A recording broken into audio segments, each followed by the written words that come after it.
Welcome back to Space Engine. It has been some time, but Space Engine still persists. If you are new to this channel and wondering what this is my long-running, essentially podcasty series where I just talk unscripted about random topics and explore Space Engine, because it is fun, and always fun things to do.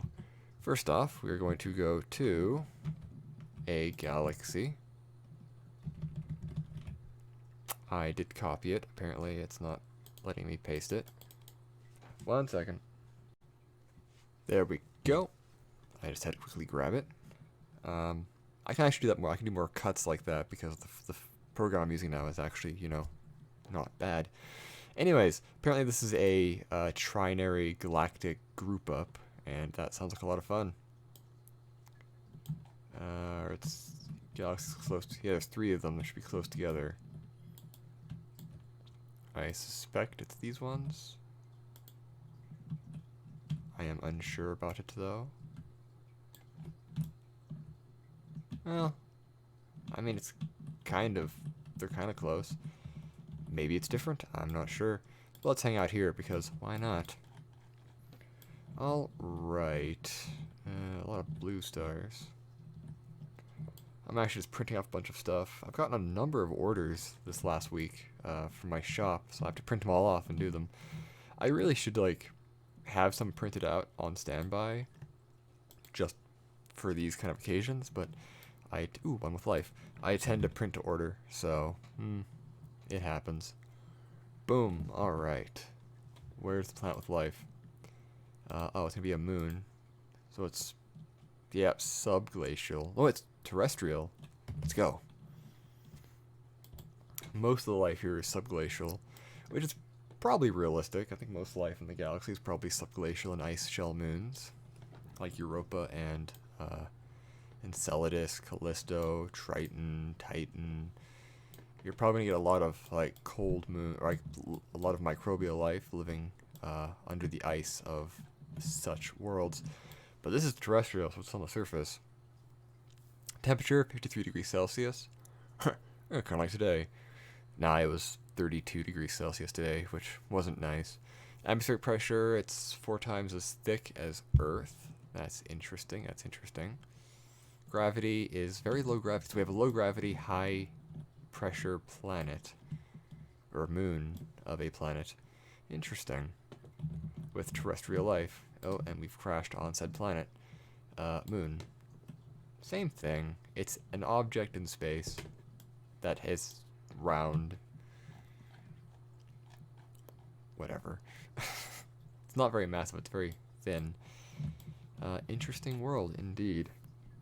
Actually, I was talking, or somebody mentioned in the last comments about a world that they found that had a very thin atmosphere and life. And it's like, I could see life existing on a very thin atmosphered world. I mean, maybe not complex life. It depends what the atmosphere is made of, but you can probably get life that lives in a pretty thin atmosphere. You can get life that lives up the top of mountains, and that can survive up in the upper stratosphere. So it's you can probably get pretty low oxygen life, or pretty low pressure life. Maybe even things that are silicon-based might work well with that. Although, when I think of silicon-based life, I tend to see it as being more stable in a hotter environment than a colder one. But it could exist in a cold environment, so maybe it could be a really hot, thin atmosphere planet, or a really cold. Either way, I could see silicon constructs existing in a thin atmosphere, depending on what their energy source. If they're chemosynthetic, so they use chemistry out of the rocks or whatever, or if they glean energy from nuclear material, those exist. Then you can probably get some interesting extremophiles that live in such an environment.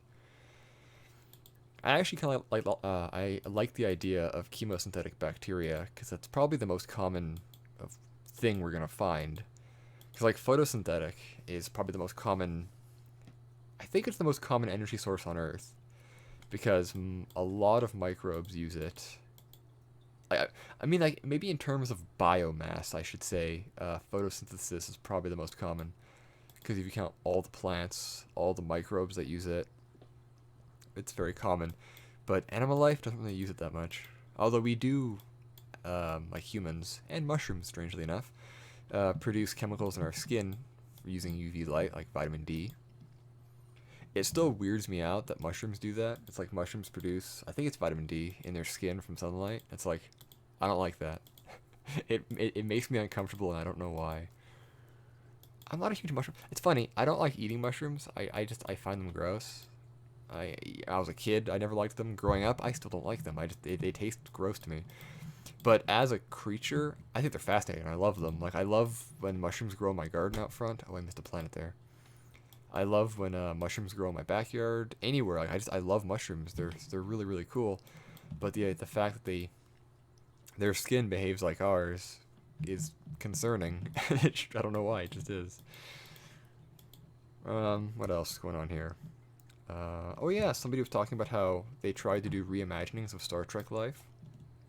That is always very fun to do. There's a number of artists that actually do that, where they take existing, humanoid characters from Star Trek or other shows, and they try to reimagine them as like really crazy non-humanoid life. I think one, there was actually one fellow who did a whole bunch of them. I forgot his name though, but there was another one, Alex Reese. He's actually an artist on Twitter. He actually did a lot of design work for Subnautica Below Zero. He's a professional artist. He created the beer, and anyways, I love his interpretations because he makes a lot of times hexapods. He seems to like hexapods, which I don't blame him. I enjoy hexapods too. Whenever I design aliens, I tend to go the more hexapod like body frame. It just makes sense to me, man. Like most animal life on Earth, if you count insects, are hexapods, so it's like why not? Ooh. But yeah, I love seeing reimaginings of species. It's always really cool. It's like just take an idea and then it's like make it more interesting. No offense to humanoids, I like interesting. Why does my jaw hurt? It does that on occasion. I know I need to get fillings on that one side, so I hope it's not a tooth thing, but it feels more like it's a jaw joint thing. I don't know. I'm actually getting an MRI, head MRI, on Monday, so who knows? Maybe I can check my jaw there too, because it should show up in the imaging. Although I have a metal, like, what do you call it? A retainer bar in my lower teeth, like just permanently affixed there. It's not ferromagnetic, so there's no concern about an MRI ripping out of my face or anything, but it is metal, so it will cause like artifacting in like around my face, which isn't a problem. The main area they're looking for is my inner ear, both of them. So, but hey, if I can maybe get an image of my jaw, I'd be like, how do they look? Bones. I have a lot of bone oddities with me. It's weird. Like I'm prone to bone spurs, but I don't get them in my joints. Like I never feel them or really notice them, but I have a very large bone spur in my left, not forearm, but like my bicep section. Which bone is that? Is that the tibia or something? No. I'm thinking of... Oh yeah, it is the tibia, because the radius and ulna are the two bones in your forearm. Anyways, that bone. I have a large shark fin shaped bone spur coming out of one side. You can't see it despite how skinny I am, but if I press on my arm, like on the skin, then you can see it through the skin. It's kind of cool. And apparently when I was a babby, I had it x-rayed, and yeah, like whenever my arm gets x-rayed, there's a little shark fin protrudent coming out of my arm. And it's like, yeah, I also have like bumps on some of my fingers, but like not near the joints, like midline in the like the metatarsals and all that, metatarsals. It's weird.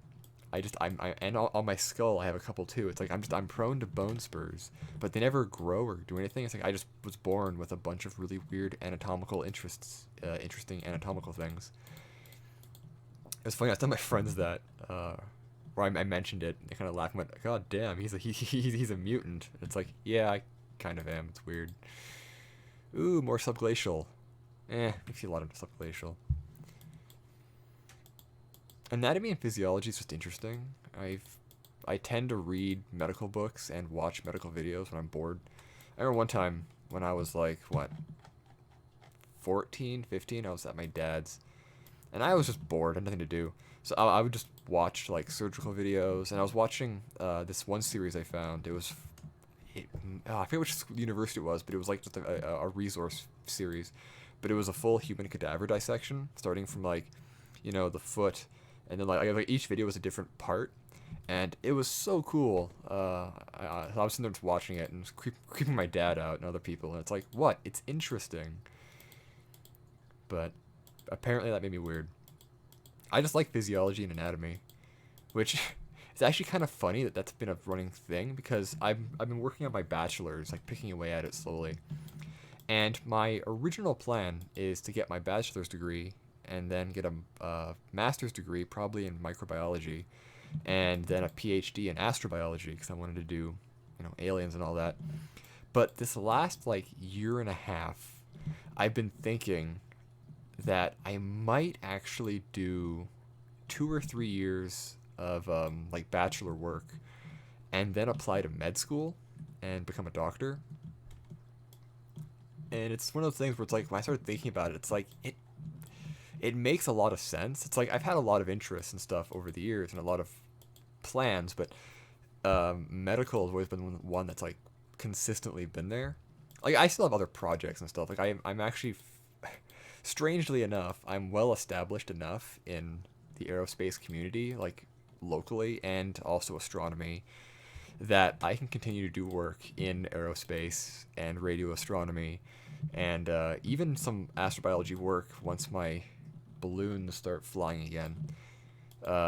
So I can still do all that. Like it really changes nothing in terms of immediate goals, but it would just mean that I get an MD first, and then I might actually go back and get other degrees later in life because, again, I'm only 28. I have a lot of time to very slowly accumulate degrees, so I'll probably end up with both. Actually, I would love to get a geology degree as well. I love geology, it's fun, but immediately it's like pick one and go with that. I've been thinking recently of actually doing medical. Also because, my chronic health issues and being mistreated by doctors, it's like I always thought, man, I wish I had a doctor like me who actually would take things seriously and spend more time trying to rule out instead of just assume. So it's like, it feels right. So, but again, I have a while for that to, at least minimum 2 years because I'm still working on some classes. So, I'll see how I'm feeling in 2 years, and if I want to do med school, I might apply then, or I might even just finish my bachelor's completely and then apply after that. Who knows? The important thing is it will be fun and interesting. I was actually watching some medical videos yesterday. I was bored, so I was watching a couple things. It was like gallbladder removal and different forms of like appendectomies, just general surgery stuff. Because why not? Actually, I don't think I'd be a surgeon though. Like I saw that. I'd probably be good at it, but I don't know. If I did do surgery, I'd probably do like vascular surgeon because that's actually quite interesting to me. But who knows? We have. Oh, it's gonna be another moon. Are we looking at subglacial? Yay! Let's go there. Why not? Actually, I think ER doctor. Like if I can get my stamina back up, ER doctor would probably be my best fit. Strangely enough.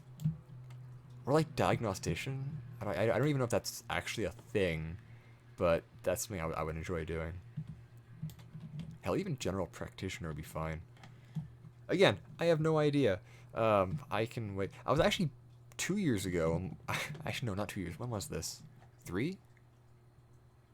Oh, it might be even 4 years by now. When my goldfish died, I contemplated veterinary medicine because I knew what was wrong with them, but there was nothing I could do about it. So I wanted to do like research on fish renal disease to try to give more options for like aquarium aquarists or whatever to like take care of their fish. But I was like, no, I can do like that's also research I can just do casually on my own and get some help with other people. I'm really good at like obtaining contacts in various fields. Like I have a friend who works over at the local observatory with the university here, and we talk all the time. And I just randomly accumulated, or I randomly got into that circle by I was asking questions about radio astronomy for my telescope, and we just started talking. So, who knows? What was I talking about? Oh right, career stuff.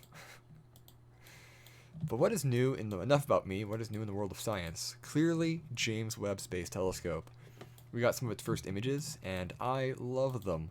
My favorite thing about deep field images, like the nebula, the deep field images, which I guess if I can simulate by doing this, like of the galaxies, is I love when you have like the gravitational lensing. Because if you look at Hubble images and the James Webb's images, you'll notice some galaxies, especially around bright areas, they become distorted and like turn into like rings or smears, and that's just gravitational lensing. Basically, it's a galaxy behind a larger galaxy, and the gravity of the galaxy in the foreground is warping the light from the background, so it's kind of like looking through a glass lens. You can actually well, this happens around black holes quite severely, and they're called Einstein rings. Like when you have an object behind a mass that's lensed into a complete ring, like a distorted ring, and those are just really cool. And you can kind of actually see those with gravity lensing. You can see galaxies that are warped into a complete ring around like a dense, like usually elliptical galaxy or whatever, and those are called Einstein rings, and I love them. Ooh, what the hell? Ooh, that's nauseating. I forgot I can like strafe and ooh. Okay, let's stop doing that. I can't really see Einstein rings in this game. I mean, if you go to a black hole, I can, but oh, actually, let's see. Are there any clusters nearby? Globular. All right. Let's see if we can make an Einstein ring. Because an Einstein ring isn't an object, it's an effect. Ah. Is this an active black hole? It is an active black hole. That's going to make life a little bit harder. I need to find like an inactive black hole for this to work properly. Otherwise, it's just going to be drowned out because it's too bright. Oh, I know. I know. Let's see if I can do this. Cygnus. Cygnus or Cygnus? A1? No. Actually, I think Sagittarius A star might actually work. I don't think it's active. I don't think it's Cygnus X1. No, that one's active. Crap. I wonder, actually. Can I find LGM1? I cannot. That was like the first black hole, or it was like no, that was a pulsar actually. It was LGM. Ooh yeah, pulsars. They can do it too. Actually, I wonder if I could look up neutrons. Oh crap, I don't remember any neutron stars off the top of my head. They're all given horrible names. But yeah, LGM was the name of a pulsar. It was shorthand for little green men, because when they first detected the pulsar, it was like, well, it was doing a repeating signal, and they were like, it was actually originally it was a SETI, like candidate, but then it's like no, it's a pulsar. Oh man, I don't remember any pulsars or neutron stars off the top of my head. I think the Crab Nebula has one. In fact, it does. It's a pulsar. I'm right. Fun fact, the Crab Nebula was, the supernova that produced it was observed by Chinese scientists or astronomers back in the day. It's awfully bright. Well, you know what I'm talking about. I've done it before, where you have an inactive black hole and you can get a star behind it turning into a ring around it. It's an Einstein ring. They're cool. It's relativity. Yeah, the Crab Nebula. But yeah, this was recorded by Chinese astronomers back in the day. So this is actually, when we look at the Crab Nebula, it's like that was a star that exploded that humanity observed. And that is just very cool. So, anyways, 20 minutes. So thank you all for watching. I hope you enjoyed. If you have some ideas for other topics to talk about or place to go, let me know below. Like, comment, subscribe. If you want to help out the channel, the Patreon's there. So yeah, thank you all for watching. Hope you enjoyed, and space